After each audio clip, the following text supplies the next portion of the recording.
स्वागत आहे. बुद्ध आणि त्याचा धम्म. आज आपण पुस्तक वाचन करणार आहे. त्याच्या अगोदर सगळ्यांचं मंगल हो हेच बुद्धचरणी मी प्रार्थना करते. आणि माझ्या चॅनलला सबस्क्राईब करा, कमेंट करा, शेअर नक्की करा आणि मला सपोर्ट करूया. आज आपण बघणार आहे तिसरा भाग, नव्या धम्माचा शोध. चला आपण आता वाचायला स्टार्ट करूया. नव्या प्रकाशाच्या प्राप्तीसाठी गौतम जेव्हा चिंतनास बसला तेव्हा साक्ष्य तत्वज्ञानाची पकड त्याच्या मनावर होती.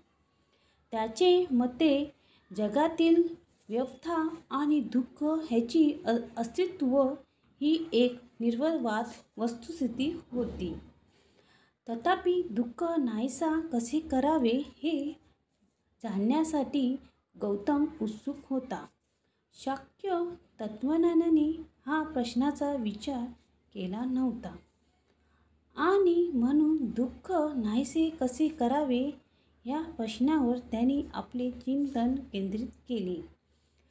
स्वाभाविकपणे त्याने स्वतःला पहिला प्रश्न विचारला की व्यक्तिमात्राला भोगावे लागणारे दुःखाचे व कष्टाचे कारण कोणते. त्याचा दुसरा प्रश्न असा होता की दुःख नाहीसे कसे करता येईल. या दोन्ही प्रश्नाचे बिनचूक उत्तर त्याला मिळाले. ते उत्तर म्हणजे सम्यक संबोधी खरे ज्ञानप्राप्ती. याच कारणामुळे त्या पिंपळ वृक्षाच्या बोधिवृक्ष असे नाव मिळाले. नमो बुद्धाय. माझ्या चॅनलला सबस्क्राईब करा आणि मला कमेंट करा आणि सपोर्ट करा.